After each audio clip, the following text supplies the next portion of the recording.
আসসালামু আলাইকুম রহমতুল্লাহ। আজকে আমরা শিখব চট্টগ্রাম বোর্ড 2025-এর ত্রিকোণমিতি এবং পরিমিতি বিভাগের 8 নম্বর অঙ্কটা। তো 8-এর ক কি বলতেছে? বলতেছে 1 minus tan square 30 degree divided 1 plus tan square 30 degree এর মান নির্ণয় করতে হবে। তাহলে এটা কি 9.2 এর অঙ্ক। তাহলে আমরা কি করব? এটা শুরু করে এটা সমান সমান কি লিখব? 1 minus ten 30 degree whole square, আর এখানে 1 plus ten 30 degree whole square. ঠিক আছে, লেখার পরে আমি কি জানি 10 30 ডিগ্রি মান কত? 10 30 ডিগ্রি মান হচ্ছে হলো 1/√3 হোল স্কোয়ার। এখানে কি আছে? 1 প্লাস 10 30 ডিগ্রি মান 1/√3 হোল স্কোয়ার। তাহলে কি আসতেছে? 1 মাইনাস 1/3, এখানে 1 প্লাস 1/3। তাহলে এখন লসাগু করলে কি আসে? 3, তো 3 মাইনাস 1, আর এখানে 3 প্লাস 1 সমান সমান কত আসতেছে? 2/3 ভাগ এখানে কত আসতেছে?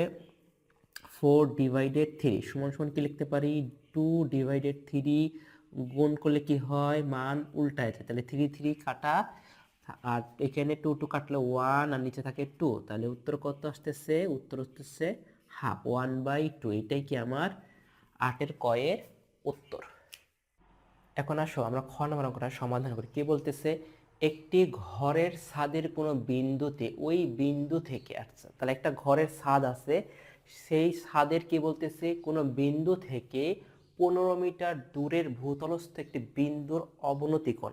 আচ্ছা, অবনতি কোণ কত ডিগ্রি? 60 ডিগ্রি। খুব ভালো করে আমরা জানি অবনতি কোণকে আমাদেরকে কি করতে হবে?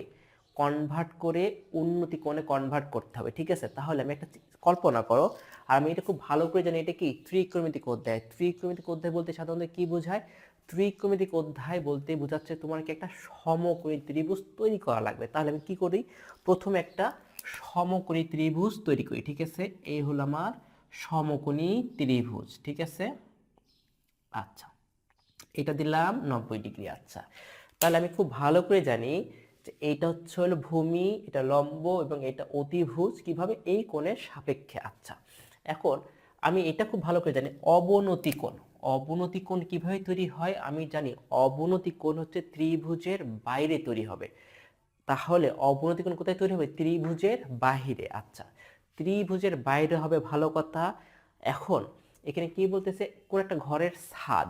এখন আমি কল্পনা করলাম এইখানে হচ্ছে আমার কি ছাদের একটা বিন্দু, তাহলে ওই বিন্দু থেকে, তাহলে কি বলতেছে? একটি ঘরের ছাদের কোনো বিন্দুতে, এই বিন্দু থেকে কি ওই বিন্দু থেকে 15 মিটার দূরের ভূতলস্থ একটি বিন্দু। আচ্ছা, 15 মিটার দূরে, তাহলে এইখান থেকে 15 মিটার দূরে কোনটা? এইটা বোঝাচ্ছে। ঠিক আছে, তাহলে 15 মিটার দূরে ভূতলস্থ একটি বিন্দুর অবনতি কোণ। অবনতি কোণ কোথায় হয়? ত্রিভুজের বাইরে।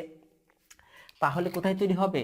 এইখানে আমার কি কোণ তৈরি হবে। তাহলে আমি একটা জিনিস চিন্তা করি, এইটা হলো আমার ঘরের ছাদ। ঠিক আছে, তাহলে আমি জানি এই ভূমি এবং উপরে যেটা আছে সেইটা কি হবে? সমান্তরাল করতে হবে। সমান্তরাল হইলে কি বলতে পারবো?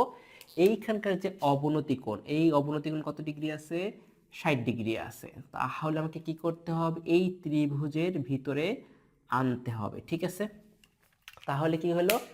সমান্তরাল করার পরে আমি এই কোণ আর এই কোণ সমান করলাম কিভাবে? একান্তর কোণ হিসেবে। তাহলে অবনতি কোণকে উন্নতি কোণে কনভার্ট করতে হলে আমাকে কি করতে হবে? কিসে সাহায্য নিতে হবে? সাহায্য নিতে হচ্ছে আমার কি একান্তর কোণে। ঠিক আছে, তাহলে এই কোণটা 60 ডিগ্রি। এখন আমি কি করে মান বসাই? এই মান বসাই ABCD। ঠিক আছে, আচ্ছা এখন তুমি কি করবা? আর এখানে কি বলতেছে? 15 মিটার দূরে। 15 মিটার দূরে বলতে এইটা বোঝাচ্ছে। কেন এটা বলতেছে বোঝাচ্ছে এখন বুঝো। আচ্ছা, আমাকে কি বলতেছে? ঘরের ছাদে ঘরের উচ্চতা নির্ণয় করো। উচ্চতা কোনটা? উচ্চতা হচ্ছে এইটা। এবি হচ্ছে আমার উচ্চতা। কি করতে হবে? নির্ণয় করতে হবে। আচ্ছা, আর এইটা তো জানি ভূমি, তাহলে ঘরের ছাদ, ছাদ থেকে ঘরের ছাদ থেকে 15 মিটার দূরে, তাহলে এইটা একটা বিন্দু। তাহলে ঘরের ছাদ থেকে কি করবা, যে তুমি ভূমির কোন ভূতলস্থ কোন একটা বিন্দুর কথা বলছে, ঠিক আছে? তাহলে বিন্দু কোনটা, সি বিন্দু। আর এই এই বিটা কি, এই বি আর এ যোগ করলে হচ্ছে লম্ব, তার মানে এটা উচ্চতা। তাহলে বিসি কি হবে, বিসি হবে না, কারণ কি বি ভূমিতে, সিও ভূমিটা বলতেছে কি ঘরের ছাদের কোনো বিন্দু থেকে, ঠিক আছে? তাহলে ছাদের বিন্দু থেকে কোনটা, এই সি বিন্দু হচ্ছে, বি বিন্দু তো অবশ্যই না। বি বিন্দু কেন হবে না, কারণ বি হচ্ছে কি এই ছাদের উচ্চতা বোঝাচ্ছে, ঠিক আছে? এখন আসো তাহলে সমাধান করবো কিভাবে। তাহলে আমরা কি লিখতে পারি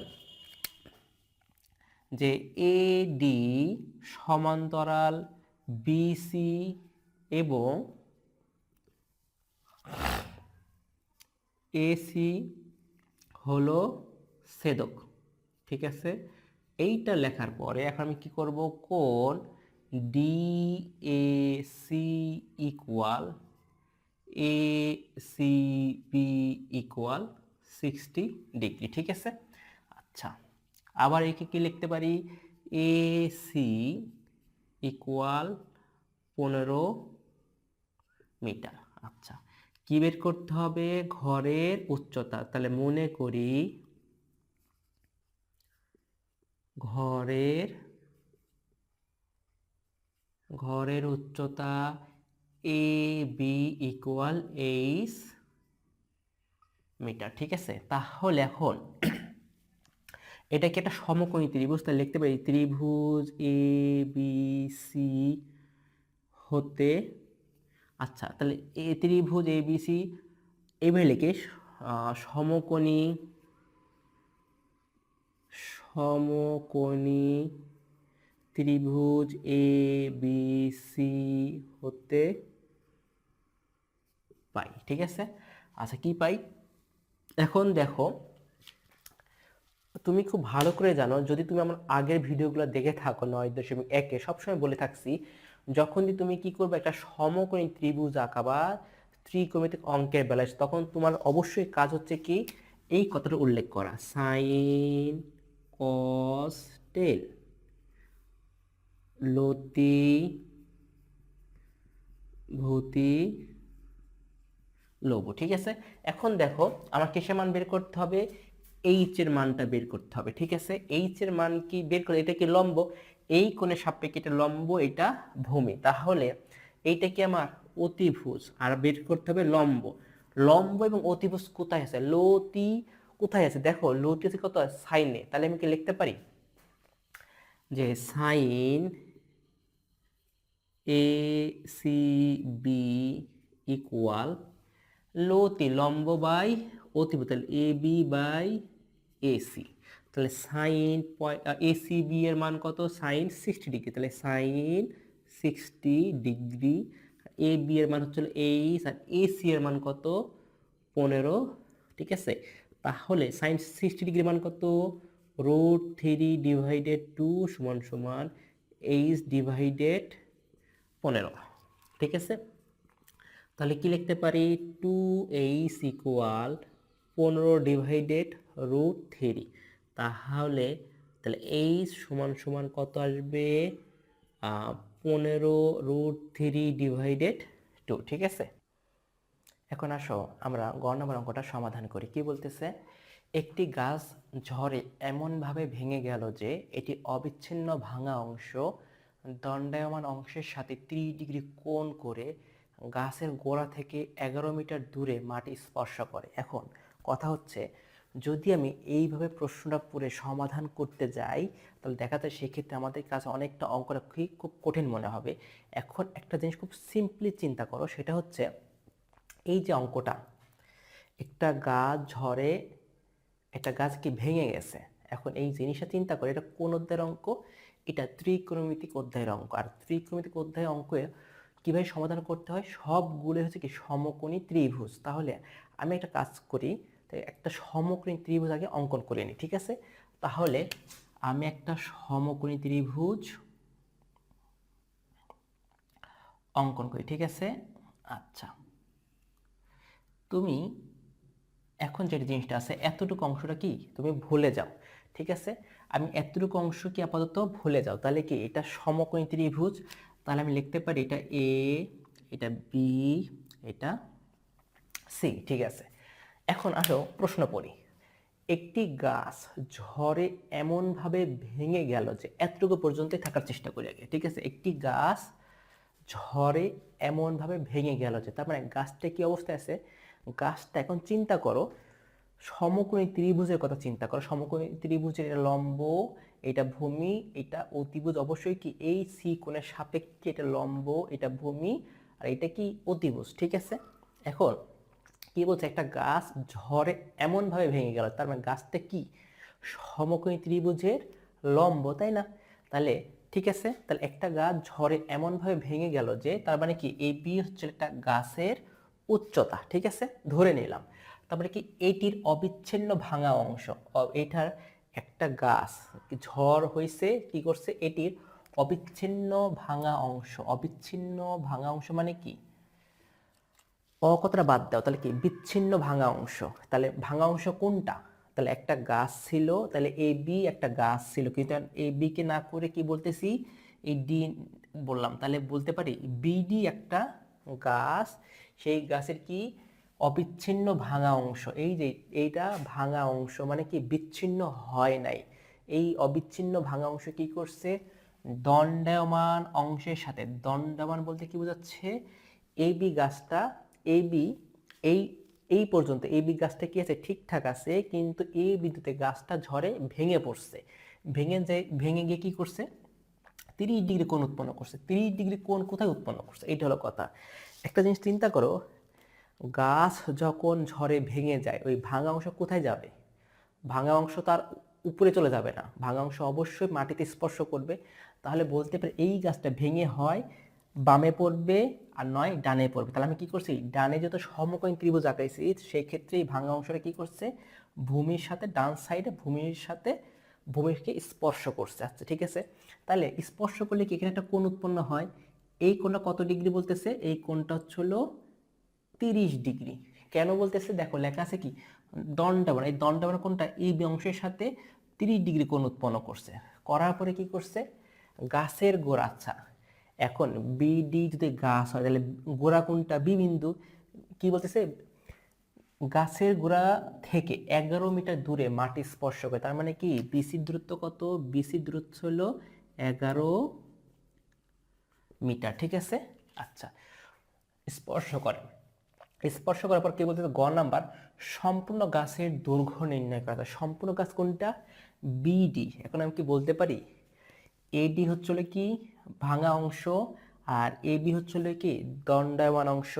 আচ্ছা এইডি কি ভাঙা অংশ, কি করছে, এইডি যদি ভাঙা অংশ হয়, সমকোণী ত্রিভুজের কি, সমকোণী ত্রিভুজের অতিভুজ। ঠিক আছে, তাহলে বলতে পারি এইটা আর এইটা কি সমান। ঠিক আছে, তাহলে এখন একটা জিনিস চিন্তা করো, সমকোণী ত্রিভুজ, তাহলে এটা কি সমকোণী ত্রিভুজ, আর সমকোণী ত্রিভুজের কথা যখন আসে ত্রিকোণমিতিক অধ্যায়ে, তখন আমি তোমাদেরকে কি বলছি, তুমি অবশ্যই সাইন কস টেন মানে কি লতি ভূতি লঘু, এই কথাটা লিখে রাখবো। ঠিক আছে, এখন চিন্তা করো, আমরা ইচ্ছা করলে 30 ডিগ্রি সাপেক্ষে সবকিছু নির্ণয় করতে পারি। আর যদি মনে করো আমার এইখানে খুব কঠিন হয়, সেক্ষেত্রে তুমি কি করতে পারো, ত্রিভুজের 3 কোণের সমষ্টি 180 ডিগ্রি, তাহলে 30 ডিগ্রি আর 90 ডিগ্রি যোগ করলে হয় কত, 120 ডিগ্রি। তাহলে এই কোণের মান কত হয়, 180 থেকে 120 বিয়োগ করলে হয় হলো 60 ডিগ্রি। ঠিক আছে, এখন তাহলে আমি কি লিখতে পারি, যে সম্পূর্ণ গাছের দৈর্ঘ্য নির্ণয় করতে হবে, তাহলে আমি লিখতে পারি, মনে করি, আচ্ছা মনে করি কি এডি। ঠিক আছে, AD equal AC equal X metre, আর একটা কি AB, AB equal H metre. ঠিক আছে, আর দেওয়া আছে আর একটা কি দেওয়া আছে কি বিএসি ইকুয়াল 30 ডিগ্রি, সাথে কি বলতে পারি A C B equal 60 degree. ঠিক আছে, এখন কি করতে হবে, সম্পূর্ণ গাছের দৈর্ঘ্য, তাহলে লিখতে পারি সম্পূর্ণ গাছ, সম্পূর্ণ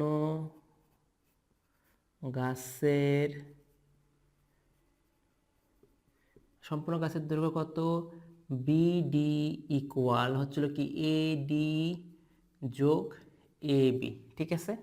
আচ্ছা, এখন 30 ডিগ্রি সাপেক্ষে অনেক তোমরা করতে পারো, 60 ডিগ্রি সাপেক্ষেও করতে পারো। তো আমি 30 ডিগ্রি সাপেক্ষে না করে কি করি, 60 ডিগ্রি সাপেক্ষে বের করি। তাহলে 60 ডিগ্রি কোণের সাপেক্ষে এটা হচ্ছে লম্ব, আর এটা হচ্ছিল কি, পিছু হচ্ছিল ভূমি, ঠিক আছে। এখন কার কার মান বের করতে হবে, এ বি এর মান বের করতে হবে, আর এই ডি এর মান বের করতে হবে। এই ডি বলতে কি বোঝাচ্ছে, সমকোণী ত্রিভুজের কি এটা এখানে অতিভুজ না, কারণ আমি জানি ভাঙা অংশ কি করছে, ঝড়ে ভূমি স্পর্শ করে, তার মানে কি এই লম্বা অংশ ভেঙে অতিভুজ তৈরি হয়েছে, ঠিক আছে। তাহলে এখন এইখানে যে ভূমি আছে, এখন তুমি কিসের মান আগে বের করবা, লম্বের মান আগে বের করবা না অতিভুজের মান আগে বের করবা? অতিভুজের মান যদি বের করতে পারি তাহলে কি এসি, এখানে কি আছে এসি সমান সমান কি এডি, ঠিক আছে। তাহলে এই ভূমির সাথে তুমি লম্ব না অতিভুজ কোনটাকে নিবা সেটা ইচ্ছা। আমি আপাতত লম্বটা নিলাম। লম্ব যদি নিই তাহলে ভূমি আর লম্ব কোথায় আছে, ভূমি আর লম্ব আছে টেনে। তাহলে আমি কি লিখতে পারি যে সমকোণী ত্রিভুজ এ বি সি হতে পাই, ঠিক আছে।